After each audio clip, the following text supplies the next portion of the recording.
ನಮಸ್ತೆ ಸ್ನೇಹಿತರೆ. ನಾವು ನಳಂದ ವಿಶ್ವವಿದ್ಯಾಲಯದ ಬಗ್ಗೆ ಕೇಳಿದ್ದೀವಿ, ತಕ್ಷಶಿಲಾ ವಿಶ್ವವಿದ್ಯಾಲಯಗಳ ಬಗ್ಗೆ ಕೇಳಿದ್ದೀವಿ. ಇವೆಲ್ಲದಕ್ಕಿಂತ ಮುಂಚೆ ನಾವು ಇವುಗಳನ್ನು ವಿಶ್ವವಿದ್ಯಾಲಯ ಅನ್ನೋದಕ್ಕಿಂತ ವಿದ್ಯಾ ಕೇಂದ್ರಗಳು ಅಂತ ಕರೀತಾ ಇದ್ವಿ. ಅದಕ್ಕಿಂತ ಪುರಾತನ ವಿದ್ಯಾ ಕೇಂದ್ರಗಳು ನಮ್ಮ ಕಲಬುರಗಿಯಲ್ಲಿದ್ವು.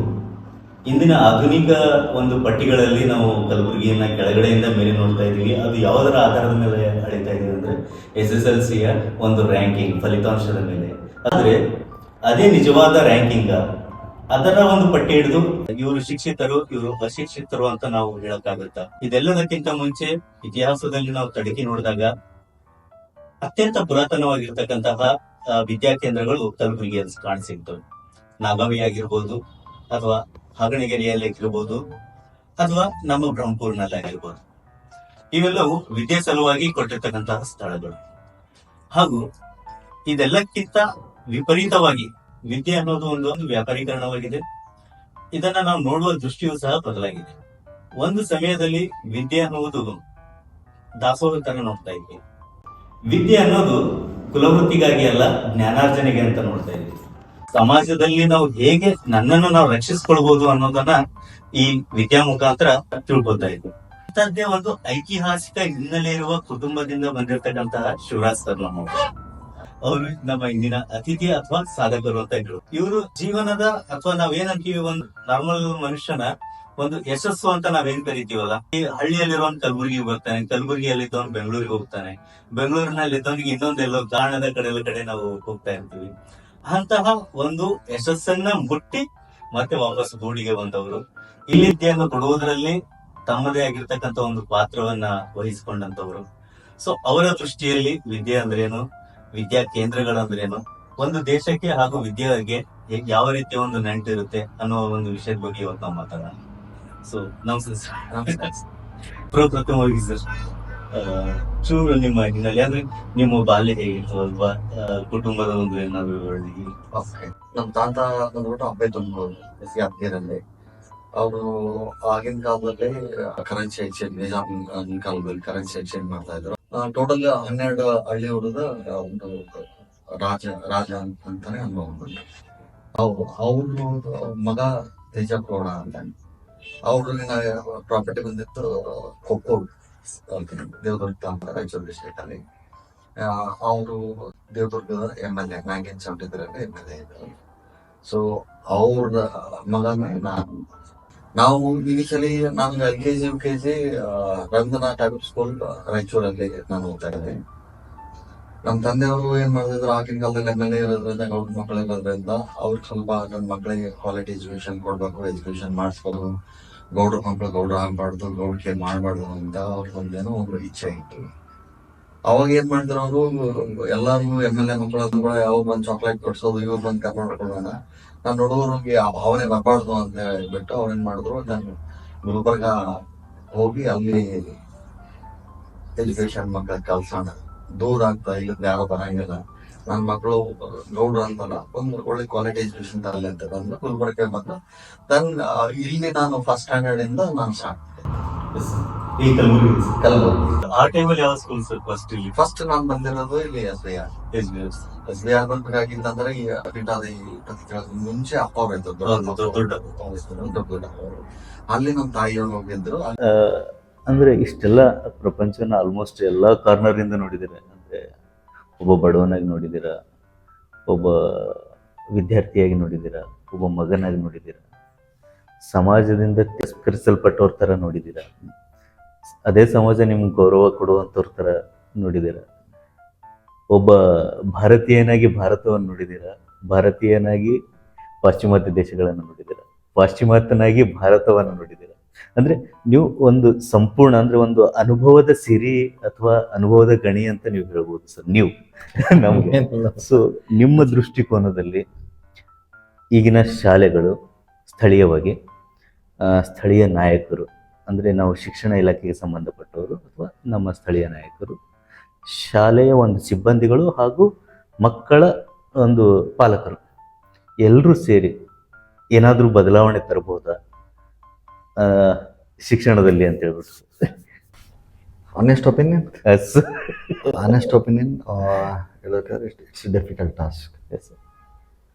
ಯಾಕೆ ಹೇಳ್ತಿದ್ದೀನಿ ಅಂದರೆ I am not pessimistic person, I am optimistic person. Okay, हम होंगे कामयाब एक दिन, हम होंगे कामयाब एक दिन, मन में है विश्वास, पूरा है विश्वास. ನಾನು ನನಗೆ ಹೇಳಿದರೆ there is huge gap between all the stakeholders. The biggest stakeholders is parents.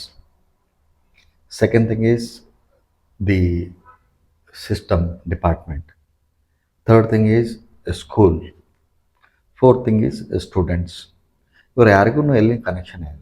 ಹಾಂ ಯಾಕಂದರೆ ಅವ್ರಿಗೆ ಶಿಕ್ಷಣ ಅಂದರೆ ಏನು, ಹುಡುಗ ಏನು ಕಲಿಬೇಕು, ನನ್ನ ಮಗ ಏನು ಕಲಿಬೇಕು, ನನ್ನ ಮಗನಿಗೆ ಇಂಗ್ಲೀಷ್ ಮಾತಾಡೋಕ್ಕೆ ಬಂದ್ರೇ ಎಜುಕೇಷನ್ನು, ಅಥವಾ ನನ್ನ ಮಗನಿಗೆ ಮಾರ್ಕ್ಸ್ ಬಂದ್ರೇ ಅವನು ಶಾಣೆ ಅನ್ನೋ ಪಾಲಕರು. ಈಗ ಆ ಪರ್ಟಿಕ್ಯುಲರ್ ಮಾರ್ಕ್ಸು ಪರ್ಸೆಂಟೇಜ್ ಗೊಂದಲದಾಗ ಸ್ಕೂಲ್ಸು ಒಟ್ಟ ಹುಡುಗರಿಗೆ ಹೆಂಗನ ಮಾಡಿ ಮಾರ್ಕ್ಸ್ ಹಾಕಬೇಕು, ಪರ್ಸೆಂಟೇಜ್ ಹಾಕಬೇಕು, ಪೇರೆಂಟ್ಸ್ ಕಿರಿಕಿರಿ ಹಾಕ್ಬಾರ್ದು, ಪೇರೆಂಟ್ಸ್ ಮೀಟಿಂಗ್ದಾಗ ನಮ್ಮ ಹುಡುಗನಿಗೆ ಮಾರ್ಕ್ಸ್ ಯಾಕೆ ಕಡಿಮೆ ಬಂದು ಜಗಳ ಆಡಬಾರ್ದು, ಯಾಕಂತಂದ್ರೆ ಅವ್ರ ಕೈಲಿ ಬಯಸ್ಕೋಬಾರ್ದು. ನಮ್ಮ ಓವರಾಲ್ ಪರ್ಸೆಂಟೇಜ್ ಇನ್ಕ್ರೀಸ್ ಮಾಡಿಕೊಟ್ರೆ ಆಯ್ತು ಸಾಕು, ಏನು ಮಾಡಬೇಕು, ನಮ್ಮ ಜಿಲ್ಲೆ ಪರ್ಸೆಂಟೇಜ್ ಇನ್ಕ್ರೀಸ್ ಆಗಬೇಕು, ಹೆಂಗನ ಮಾಡಿ ಹುಡುಗರಿಗೆ ಮುಂದಕ್ಕೆ ಬಂದು ಹಾಕ್ಬೇಕು, ತಳ್ಳಿ ಹಾಕ್ಬೇಕು ಅನ್ನೋದು ಸಿಸ್ಟಮ್. ಇದರಲ್ಲಿ ಡೆವಲಪ್ಮೆಂಟ್ ಆಫ್ ದಿ ಸ್ಟೂಡೆಂಟ್ ಅನ್ನೋದನ್ನೇ ನಾವು ಮರೆತುಬಿಟ್ಟಿವಿ. ಅದು ಹಾಂ ಡೆವಲಪ್ಮೆಂಟ್, ಶಿಕ್ಷಣ ಅಂದ್ರೆ ಡೆವಲಪ್ಮೆಂಟ್ ಆಗಬೇಕು. Development and from inside.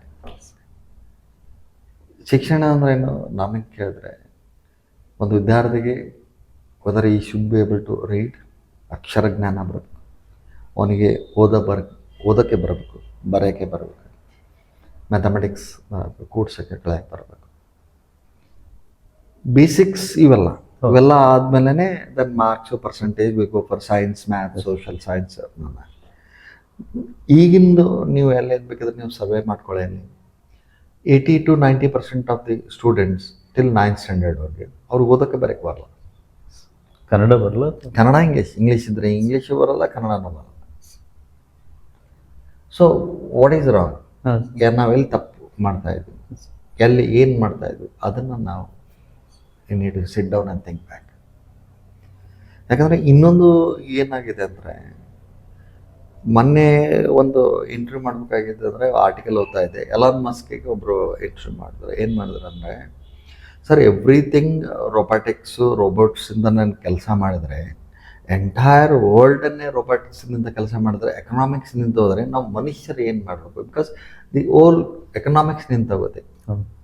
ನಾವು ಕೆಲಸ ಮಾಡಲಿಲ್ಲ, ಸಂಬಳ ಬರಲಿಲ್ಲ, ನಮ್ಮ ಏನು ವ್ಯಾಪಾರಕ್ಕೆ ಎಲ್ಲ ಬಂದಾಗುತ್ತೆ. ಮತ್ತು ಜಗತ್ತು ಎಕನಾಮಿಕ್ಸ್ ಕಾಮರ್ಸ್ ಹೆಂಗೆ ನಡಿಬೇಕು ಅಂದರೆ, ಅವನೊಂದು ಆನ್ಸರ್ ಮಾಡ್ದ, government should take care of the people.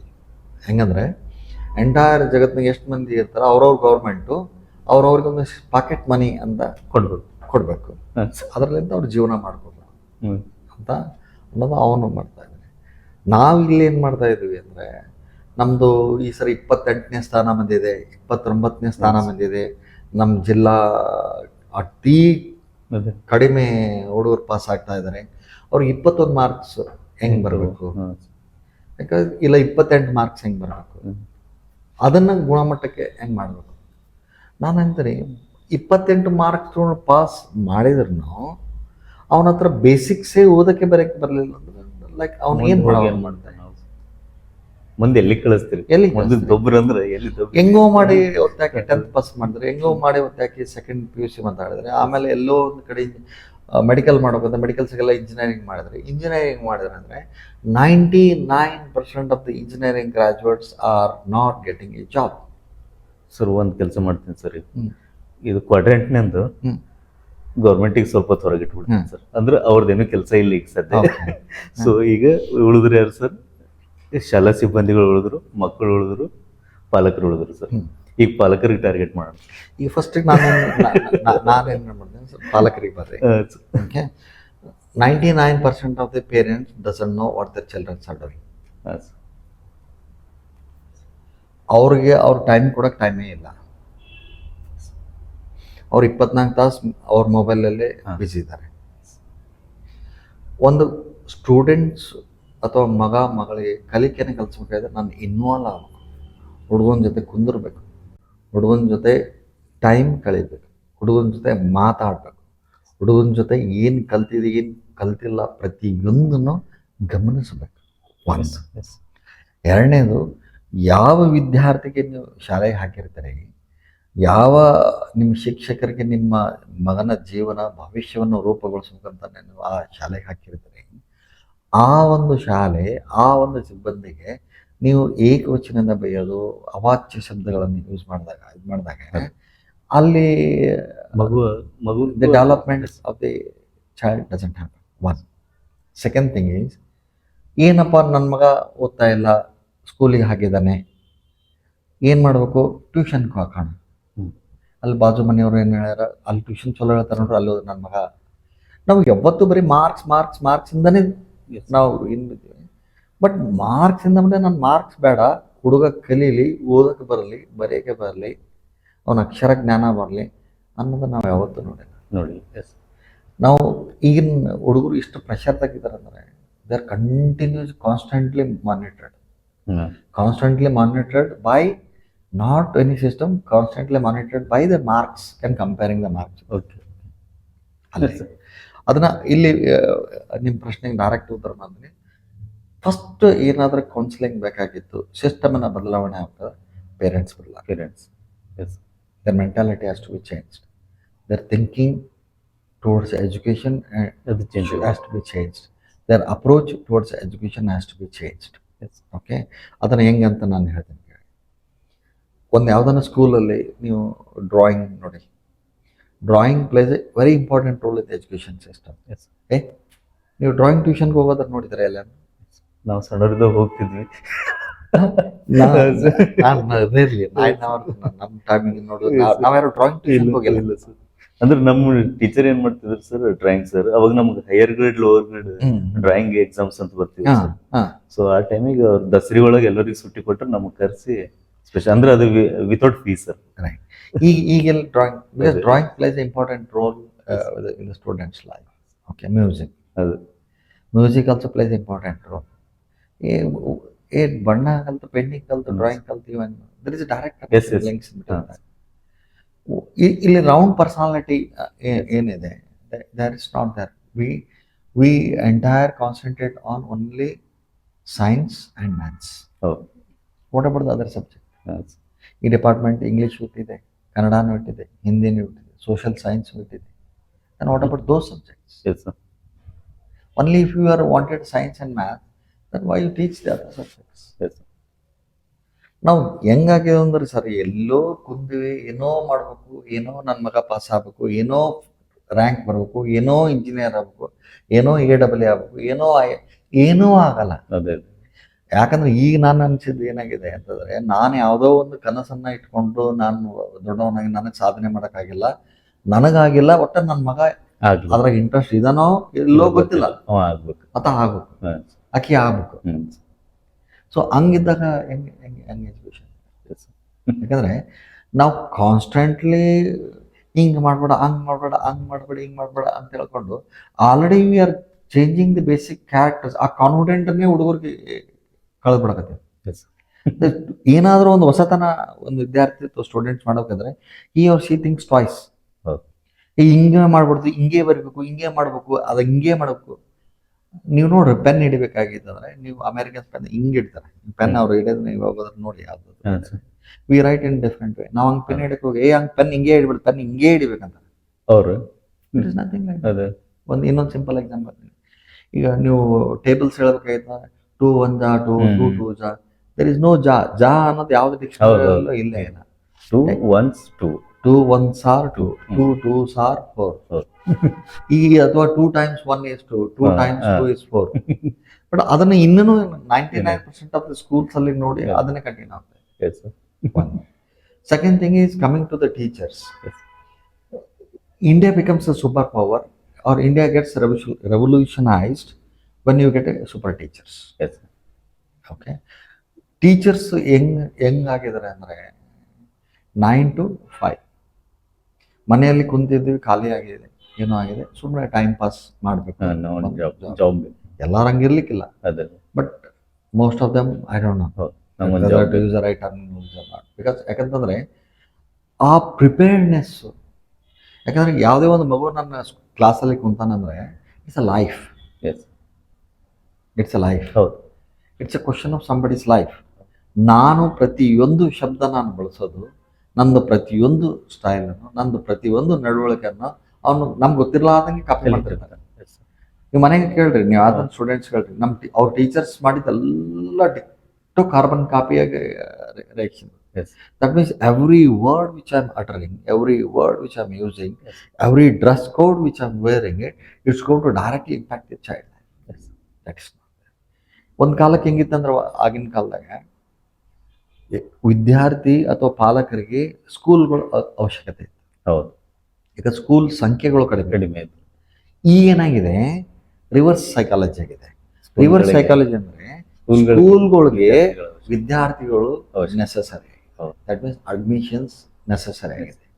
ಇಂಥ ಒಂದು ಎನ್ವೈರ್ಮೆಂಟ್ ಅಲ್ಲಿ ಕ್ವಾಲಿಟಿ ಆಫ್ ಎಜುಕೇಶನ್ ಆಗಲ್ಲ. ಯಾಕಂದ್ರೆ ಅಲ್ಲಿ ಏನಿದೆ, amusement of the parents, appeasement of ಅವ್ರಿಗೆ ಹ್ಯಾಪಿ ಮಾಡ್ಬೇಕು, ಅವ್ರಿಗೆ ಹೆಂಗೆ ಹ್ಯಾಪಿ ಮಾಡ್ಬೇಕು, ಅವ್ರಿಗೆ ಪೇರೆಂಟ್ಸ್ಗೆ ಹ್ಯಾಪಿ ಮಾಡ್ಬೇಕು, ಅದನ್ನ ಹೆಂಗ್ ಮಾಡ್ಬೇಕು.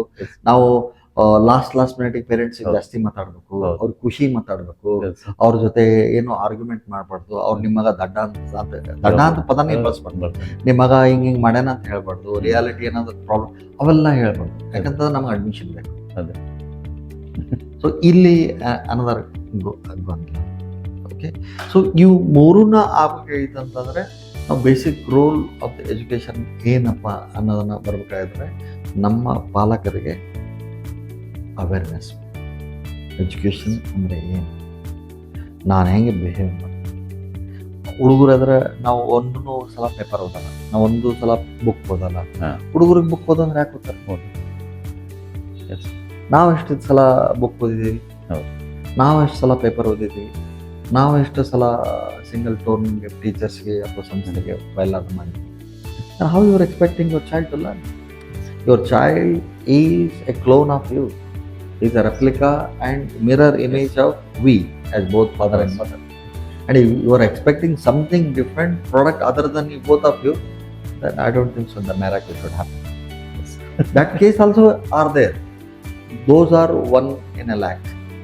ಅದು God gifted natural IQ or very rarely. Those kind of persons ಯಾರಿಗೂ ಬೇಕಾಗಲ್ಲ, they will learn for themselves. Yes. But 99% of the entire human beings, they are slow learners. ಅದನ್ನ ಕಲಿಕೆಯನ್ನು ಕಂಟಿನ್ಯೂ ರಿಸೈಟ್ ಮಾಡಿ ರಿಪೀಟ್ ಅವಾಗ ನಮ್ಮ ಕಲಬುರಗಿ ಜನರಿಗೆ ಏನಾದರೂ ಒಂದು ನಿಮ್ಮ ಕಡೆಯಿಂದ ಹೇಳಬೇಕಾಗಿರುತ್ತೆ ಅನಿಸಿದ್ದು. What I say is that liberate the students, let the students be who they are. One. Second thing is, do not imitate yourself to the students, do not pressurize the students. ಹೆಂಗಾಗಿದೆ ಅಂತಂದರೆ ಪಾಲಕರನ್ನು confusion ಆಗಿದೆ. ಯಾಕಂದರೆ ಈಗ ಹೆಂಗಾಗಿದೆ ಅಂತಂದರೆ studying in some school as become prestigious issues. ನನ್ನ ಮಗ ಇಂಟರ್ನ್ಯಾಷನಲ್ ಸ್ಕೂಲ್ ಓದ್ತಾನಂತಂದರೆ ಒಂದು ಭಯಂಕರ ನಂದು ಸ್ಟ್ಯಾಂಡರ್ಡ್ ಲೆವೆಲ್, ಅಥವಾ ನನ್ನ ಮಗ